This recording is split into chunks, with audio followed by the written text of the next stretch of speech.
नमस्कार, ये आकाशवाणी शिमला है। अब आप नीतू वर्मा से प्रादेशिक समाचार सुनिए। आज के मुख्य समाचार। दुनिया भर में हर्षोल्लास से मनाया गया नवा अंतर्राष्ट्रीय योग दिवस। प्रधानमंत्री ने न्यूयॉर्क में संयुक्त राष्ट्र मुख्यालय में किया योगाभ्यास।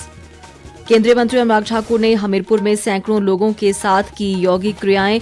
कहा, प्रधानमंत्री नरेंद्र मोदी के प्रयासों से दुनिया के कोने कोने तक पहुंचा योग। जनसंपर्क अभियान के तहत भाजपा ने हमीरपुर में किया टिफिन बैठक का आयोजन। केंद्रीय मंत्री अनुराग ठाकुर ने केंद्र सरकार की उपलब्धियों पर कार्यकर्ताओं के साथ की चर्चा।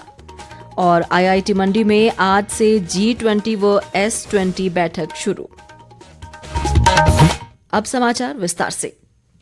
विश्व भर में आज नवा अंतर्राष्ट्रीय योग दिवस धूमधाम से मनाया गया। इस वर्ष का विषय है वसुधैव कुटुंबकम के लिए योग।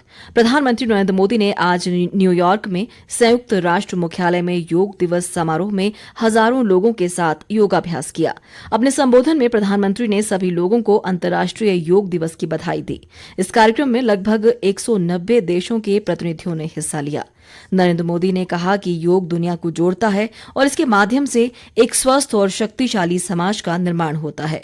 प्रधानमंत्री ने कहा कि योग भारत की हजारों वर्ष पुरानी परंपरा है और योग हमारी संस्कृति का अभिन्न अंग रहा है। केंद्रीय सूचना व प्रसारण मंत्री अनुराग सिंह ठाकुर ने हमीरपुर के अणु खेल मैदान में अंतर्राष्ट्रीय योग दिवस पर आयोजित कार्यक्रम में सैकड़ों लोगों के साथ यौगिक क्रियाएं की। अधिक ब्यौरे के साथ हमारे विशेष संवाददाता रितेश कपूर। हमीरपुर का अणुखेल मैदान 9वें अंतर्राष्ट्रीय योग दिवस समारोह का गवाह बना, जहां केंद्रीय सूचना व प्रसारण मंत्री अनुराग सिंह ठाकुर ने सैकड़ों लोगों के साथ योगिक क्रियाएं की। इस योग कार्यक्रम में स्कूली बच्चों के अलावा विभिन्न संगठनों से जुड़े लोगों ने पूरे जोश के साथ योगाभ्यास किया। इस मौके पर अनुराग सिंह ठाकुर ने अपने संबोधन में कहा कि प्रधानमंत्री नरेंद्र मोदी के प्रयासों से आज योग दुनिया के कोने कोने तक पहुंच गया है और योग भारत की संस्कृति का अभिन्न अंग रहा है। उन्होंने कहा कि शारीरिक, मानसिक और बौद्धिक स्वास्थ्य के लिए योग बेहद जरूरी है। अनुराग ठाकुर ने लोगों से योग को अपनी दिनचर्या का अभिन्न हिस्सा बनाने का आह्वान किया। माननीय प्रधानमंत्री नरेंद्र मोदी जी के प्रयासों से पूरी दुनिया में अंतर्राष्ट्रीय योग दिवस मनाया जाता है। ये भारत का एक बहुत बड़ा योगदान देश और दुनिया के प्रति है, आरोग्य को बल देता है। और हमने देखा है कोविड के समय भी योग और आयुर्वेद ने बहुत बड़ा योगदान दिया है। इस बार की थीम वासुदेव कुटुंबकम है और हमने कोविड के समय भी दिखाया कि केवल ये भारत का नारा ही नहीं, भारत इसको जीता भी है। और वैक्सीन मैत्री के माध्यम से 160 देशों को जब वैक्सीन और दवाइयां देने का कार्य किसी ने किया तो भारत ने किया है। तो मुझे पूर्ण विश्वास है अब भी भारत की ये देन योग दुनिया को जो एक मेंटल हेल्थ, फिटनेस, इस सब के लिए भी एक बहुत बड़ा योगदान देगा। योग के अगर आप लोगों में देखोगे तो हाथों को मोड़ना, ये अपने आप में ही एक तरह से आपके सार्वभौमिक चेतना के साथ साथ व्यक्तिगत चेतना को भी जोड़ता है।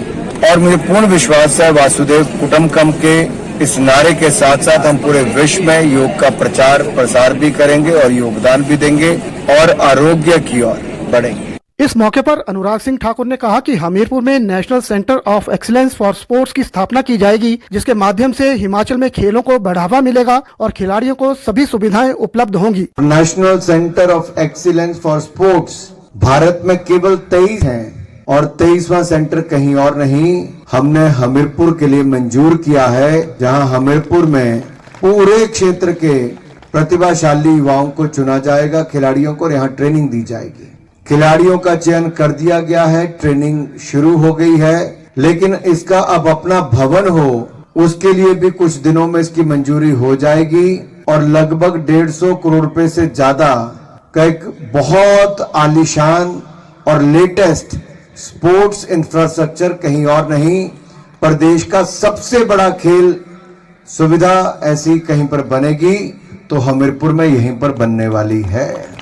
इससे खिलाड़ियों को ट्रेनिंग भी मिलेगी और हमारा हिमाचल प्रदेश और देश के खिलाड़ी उसका लाभ भी उठा पाएंगे। केंद्रीय मंत्री ने कहा कि प्रदेश में खेलों को बढ़ावा देने के लिए केंद्र सरकार हर संभव मदद देगी। हमीरपुर से हरीश नंदा के साथ रितेश कपूर, आकाशवाणी समाचार शिमला। अंतर्राष्ट्रीय योग दिवस का राज्य स्तरीय समारोह नाहन में आयोजित हुआ, जहां आयुष मंत्री हर्षवर्धन चौहान मुख्य अतिथि के रूप में मौजूद रहे। योग क्रियाएं सुबह 6 बजे शुरू हुई, जिसमें स्कूली बच्चों, आर्ट ऑफ लिविंग, सत्य साई समिति, पतंजलि, आयुष विभाग, नेहरू युवा केंद्र सहित विभिन्न संस्थानों के प्रतिभागियों ने हिस्सा लिया। इस मौके पर हर्षवर्धन चौहान ने सभी से स्वस्थ रहने के लिए नित्य योग करने की अपील की। केंद्र की मोदी सरकार के 9 वर्ष पूरे होने को लेकर भाजपा द्वारा चलाए जा रहे जनसंपर्क अभियान के तहत आज हमीरपुर के पक्का भरों में टिफिन बैठक का आयोजन किया गया, जिसमें सूचना व प्रसारण मंत्री अनुराग सिंह ठाकुर ने मुख्य अतिथि के रूप में भाग लिया। इस दौरान बड़ी संख्या में पार्टी कार्यकर्ता मौजूद रहे। अनुराग ठाकुर ने कहा कि भाजपा अनेक स्थानों पर टिफिन बैठकों का आयोजन कर रही है, जहां पार्टी कार्यकर्ता अपने अपने घरों से टिफिन में खाना लाते हैं और सभी एक साथ भोजन ग्रहण करते हैं। उन्होंने कहा कि इस दौरान केंद्र सरकार की उपलब्धियों पर चर्चा की जाती है और आगामी रणनीति भी बनाई जा रही है।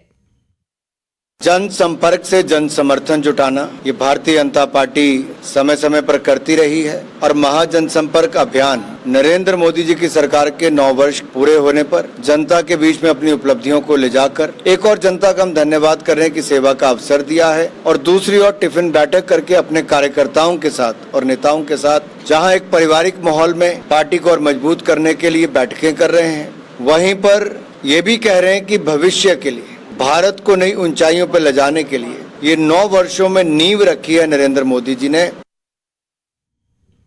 अनुराग ठाकुर ने आरोप लगाया कि राज्य सरकार कानून व्यवस्था की स्थिति संभालने में नाकाम रही है और सलूनी हत्याकांड सहित प्रदेश में पिछले 6 महीनों में कई घटनाएं हुई हैं। अनुराग ठाकुर ने कहा कि मुख्यमंत्री सहित राज्य सरकार के मंत्री तथ्यहीन बयानबाजी कर रहे हैं। एक दलित परिवार के व्यक्ति को 7-8 टुकड़े करके मार दिया जाता है, लेकिन उस दलित परिवार की और उस हिंदू परिवार की कोई सुध लेने राज्य की सरकार से नहीं जाता है। क्या ऐसी सरकार चाहिए थी कांग्रेस ने, जो 97% हिंदुओं के राज्य में? क्या यही दिखाना चाहते थे कि हिंदुओं की विचारधारा को हराकर यही करवाना चाहते हो राज्य में? केंद्रीय मंत्री ने कहा कि विपक्षी दल लोकसभा चुनाव को देखते हुए एक बार फिर साथ आने की कोशिश कर रहे हैं, लेकिन उन्हें इस बार भी हार का सामना करना पड़ेगा। अनुराग ठाकुर ने कहा कि विपक्षी दलों के पास ना कोई नेता है और ना ही नीति। मेरा प्रश्न है राहुल गांधी जी से, मल्लिकार्जुन खड़गे जी से, स्टालिन जी से और विपक्षी दल के अन्य नेताओं से, क्या वो नीतीश कुमार से प्रश्न पूछेंगे पुल घोटाले पर, एम्बुलेंस घोटाले पर और अन्य घोटालों पर?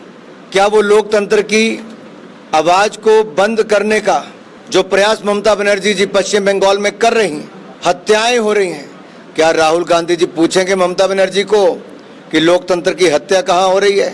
क्या राहुल गांधी जी पूछेंगे स्टालिन को कि लोकतंत्र की हत्या कहां हो रही है, जहां पर एक ट्वीट करने पर जेल में डाल दिया जाता है विपक्षी दल के नेताओं? क्या पूछेंगे वो कम्युनिस्ट पार्टी के अपने नेताओं को कि कैसे भारतीय जनता पार्टी के कार्यकर्ताओं को मौत के घाट उतार दिया जाता है केरल में?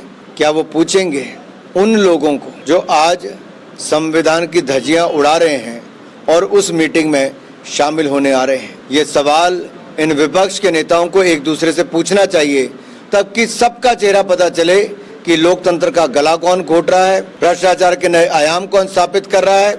और मेरा इन सब से सवाल है कि आपका नेता कौन है। आईआईटी मंडी में 10 दिवसीय G20 और S20 बैठक आज से शुरू हुई। इस मौके पर आईआईटी मंडी के संचालन बोर्ड के अध्यक्ष प्रोफेसर प्रेम वराट ने मुख्य अतिथि के रूप में शिरकत की। 30 जून तक चलने वाली ये बैठक 6 चरणों में होगी। इस दौरान राज्यपाल शिव प्रताप शुक्ल, मुख्यमंत्री सुखविंदर सिंह सुक्खू और उप मुख्यमंत्री मुकेश अग्निहोत्री सहित कई वक्ता G20 बैठक को संबोधित करेंगे। केंद्रीय प्रसारण ब्यूरो शिमला ने नेहरू युवा केंद्र के सहयोग से शिमला के निकट बनूटी में आज एक योग शिविर का आयोजन किया। इसमें बड़ी संख्या में लोगों ने भाग लिया। उधर केंद्रीय संचार ब्यूरो के क्षेत्रीय कार्यालय हमीरपुर द्वारा सुजानपुर टिहरा मैदान में आज से 5 दिवसीय चित्र प्रदर्शनी लगाई गई। अतिरिक्त उपायुक्त जितेंद्र सांजटा ने इसका उद्घाटन किया। इस मौके पर आज बच्चों के लिए चित्रकला व नारा लेखन प्रतियोगिता का आयोजन किया गया।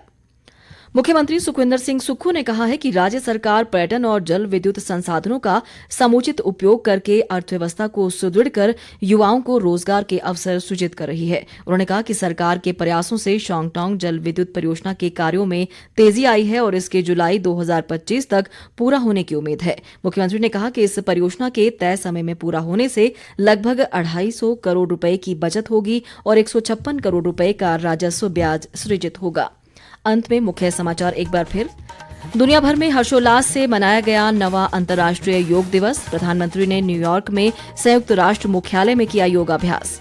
केंद्रीय मंत्री अनुराग ठाकुर ने हमीरपुर में सैकड़ों लोगों के साथ की यौगिक क्रियाएं। कहा, प्रधानमंत्री नरेंद्र मोदी के प्रयासों से दुनिया के कोने कोने तक पहुंचा योग। जनसंपर्क अभियान के तहत भाजपा ने हमीरपुर में किया टिफिन बैठक का आयोजन। केंद्रीय मंत्री अनुराग ठाकुर ने केंद्र सरकार की उपलब्धियों पर कार्यकर्ताओं के साथ की चर्चा। और IIT मंडी में आज से G20 व S20 बैठक शुरू। इसी के साथ ये समाचार बुलेटिन समाप्त हुआ। नमस्कार।